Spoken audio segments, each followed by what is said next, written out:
31 years after her son vanished, someone tells cops to go to KFC in Connecticut. The moment was finally here. She would get the answers that she was looking for. The truth was so close. Lyneth felt that what she had endured was something that no mother should ever have to. She had never thought that this would happen to her. She didn't wish this on her worst enemy. She got to the Connecticut airport, which was so far away from her hometown in Canada. She was at the airport, and now she would have her answers. The anticipation was 31 years worth. Lyneth got to a dollar store in Islington Avenue. It was a hot day outside, being June. She was going there to pick up her son from his father, who said they'd meet her there at 4 in the afternoon. The year was 1987. Jermaine's parents separated when he was very young. Even with shared custody, he was overall a joyful boy without anything wrong with him. Lyneth's world was always lit up when she saw her baby's smile. But she didn't know what would happen next. Since Jermaine was with his father, Lyneth could do all the things that were harder with a child. She ran errands like grocery shopping. She still thought about her child even when he was away. She saw a stuffed toy that reminded her of him. It was a cute lion plush with her boy's brown eyes. She was happy at that moment, but didn't know what was to come. She couldn't help but stare at the clock. It was just past 4 p.m. now. She then noticed that a family across the street were walking down the road. They were all happy together. She noticed that the small boy on top of his father's shoulders reminded her of Jermaine. She smiled at the family as they walked past. The time was now 4:09. As it kept getting further from their arranged pickup time, she began to feel a knot in her stomach. It was now 4:20, and she could feel her pulse racing. Alan and Jermaine were nowhere to be seen, and she started worrying over the welfare of her boy. She felt herself lose her balance and fall over, dropping the plush animal on the concrete. When she realizes what happened, she sprints to her car and gets in. She fumbles with her phone and calls the police and puts her car in gear, speeding off and leaving the cute fluffy animal on the cold ground. Lyneth's home is quieter than a whisper. She sits on her kitchen chair with a tear-stained face and a pounding headache. 2 days had passed since she had dialed 911 in her car, where she had been waiting excitedly for her child and to show him what she'd bought just for him. It had now been a few months since the incident outside the dollar store. The police had done a thorough search for her boy, but came up empty-handed. Lyneth was inconsolable. Time kept turning, and Lyneth found herself sitting, crying on her son's 25th birthday in her house all alone. What had happened? Not knowing made it so much worse. Many different agencies had attempted to find her son. The Missing Children Society of Canada was still trying to find her boy. Even with just a few photos and memories to remember Jermaine by, she still was determined as ever. She was suspicious of her estranged husband stealing away her child and moving them both to America. But there was nothing to back it up. Soon, though, there would be a surprising break in this long-winded and heart-wrenching case. Even in the U.S., resources were allocated to finding Jermaine. The Charlie Project is a database that logs every missing child or adult that might be in America. Even with all of this, there was no evidence to go on. But one person out there was dedicated to finding Jermaine, no matter what the cost. And he would let nothing stop him. Ted Davis, a retired police officer, worked with the Missing Children Society of Canada for 30 years and had met with Lyneth to talk about her son. Seeing the pain in her heart, he swore that he'd find out what happened to her boy. With Ted now involved, there was a huge break in the case after 3 decades of no leads at all. The 30-year-old case was about to have some light shed on it. That same year, Ted had attended a conference alongside members of the Toronto Police and representatives of the United States. When at the event, the attendees started to discuss Jermaine's disappearance, which ultimately sparked further interest. As Ted left the conference, little did he know investigators would have some fresh leads to follow. By the end of summer 2018, investigators had got in contact with numerous people who were Alan's acquaintances. With each person they spoke to, investigators hoped they would be able to get some vital information. Some suggested that Alan may have made his way 500 miles east of Toronto, residing in Connecticut. But it wasn't until they spoke to one of Alan's closet friends that they would land a crucial clue that would finally lead police to Jermaine. Supposedly, Alan had created a new name, a new alias, and a brand new identity. Going by the name as Haley Randolph DeSouza, police knew they were one step closer to finding out what happened to Jermaine. They searched official databases and social media, and finally, they found a match: an elderly man and aged man living in Vernon, a town close to the Connecticut capital of Hartford. Could this be them? If so, does that mean Jermaine is alive? National Center for Missing and Exploited Children.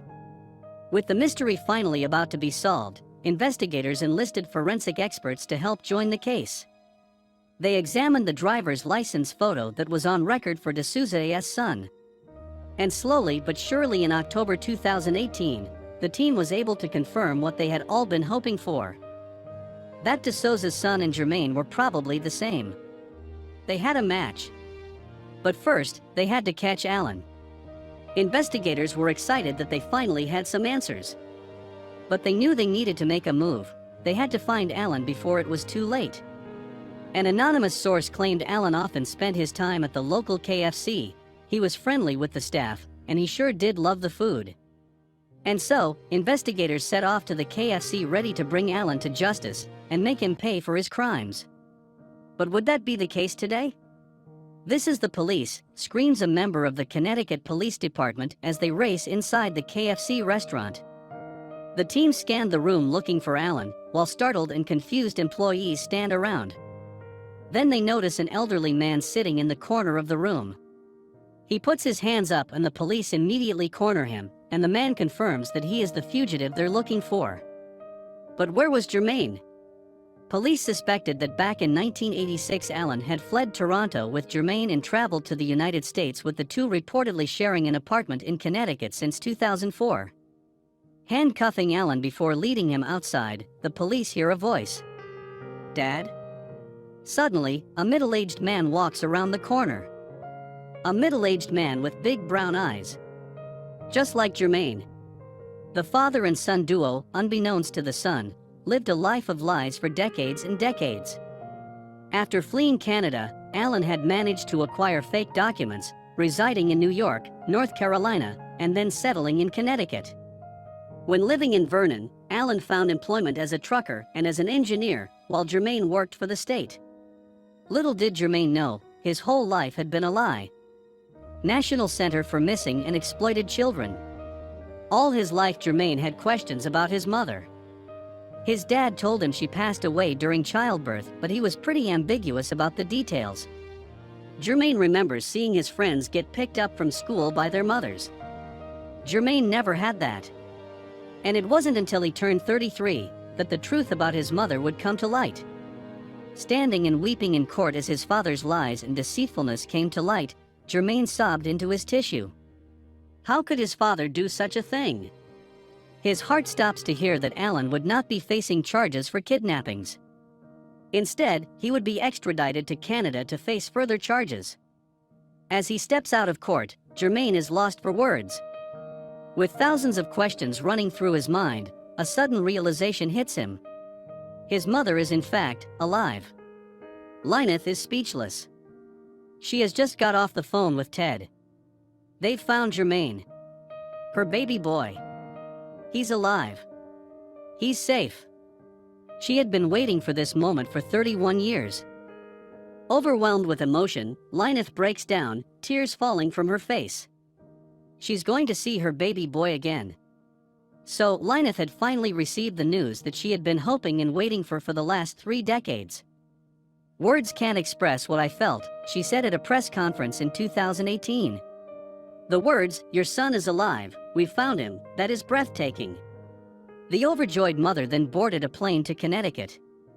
She couldn't wait to reunite with her long-lost son. Standing in the pickup area at Connecticut Airport, Lyneth is about to be reunited with her son after 30 years. She can't believe it. What will he look like? Suddenly, a tall, dark figure appears, walking towards Lyneth. Instantly she recognizes the face and those big brown eyes. Her heart stops. It's her son. It's Jermaine. Running towards each other with tears streaming down their faces, Lyneth and Jermaine crash into each other with a warm embrace. Both are crying and overwhelmed with emotion. Squeezing each other tight, they both have so many questions. But for now, they just hug each other tight, refusing to ever let go again. I grabbed him and squeezed his head. "I want to feel if he's real," she said through tears. I touched him and I said, "Oh my God, my baby." Although Jermaine has declined to give any public interviews as yet, Lyneth mentioned that he made a touching comment when they met. He said that they shared the same eyes. After Lyneth was reunited with Jermaine at last, the pair were able to spend some quality time together at last. Lyneth was eager to learn about Jermaine's life and what had happened in the last 31 years. Lyneth even bought ingredients to make Jermaine a home-cooked dinner, only to find out that he is a vegetarian. But Jermaine decided to make an exception. He said, "You know what, Mommy? Cook the chicken." "I'm gonna eat the chicken," Lyneth recalled. For the time being, it is unclear if Lyneth will relocate to be closer to her long-lost son. However, the happy mother did tell reporters that she will do everything in her power to make sure they are never separated again. Then, Lyneth went on to open up about the devastating actions that Alan had taken all those years ago. "I just thought it was sad for him to have done what he did," Lyneth confessed. "You never take a child from its parent, no matter what." The mother also coming to terms with the fact that her son had a whole other life before she came back into the picture. "I have to respect the fact that he was a child, he didn't know anything," she explained. "So, what was given to him, he had no choice but to live with that," Lyneth continued. "And so, if the name that he has right now, he would like to respect that, then I'm gonna stand with him." With that being said, however, Lyneth admitted that calling her son by his new name may always be difficult. "To me, my son has always been Jermaine, so yes, that sticks for me," she explained. During a news conference, Lyneth also took the time to give special thanks to all those people on the case, all those people who never gave up the search for her missing boy. Lyneth made special mention of the NCSC and the authorities on both sides of the border. Furthermore, she hoped that her story might inspire other parents in her situation to never give up their faith. "I am the proof that after 31 long years of suffering, 31 long years, one should never give up," Lyneth explained. "But be patient, be strong, and believe that all things are possible, and that anything can transpire." Meanwhile, John Durham, Connecticut's U.S. attorney, spoke about all of the investigators who had worked so long and hard to bring Jermaine home. After taking his son away from his son's mother, this defendant is alleged to have lived a lie for the last 31 years in violation of numerous U.S. laws, Durham said in an official statement in 2018. "We thank the many law enforcement agencies in the U.S. and Canada that have investigated this matter, worked hard to apprehend this fugitive, and finally provided some answers to a mother who has suffered with her son's absence for far too long." And, according to the experts, Jermaine's disappearance is an exception to the rule in what is actually a surprisingly common crime. This is believed to be the longest case in North America, if possibly not the world, where an abducted child is reunited with a parent where they're both in safe condition, Banks explained.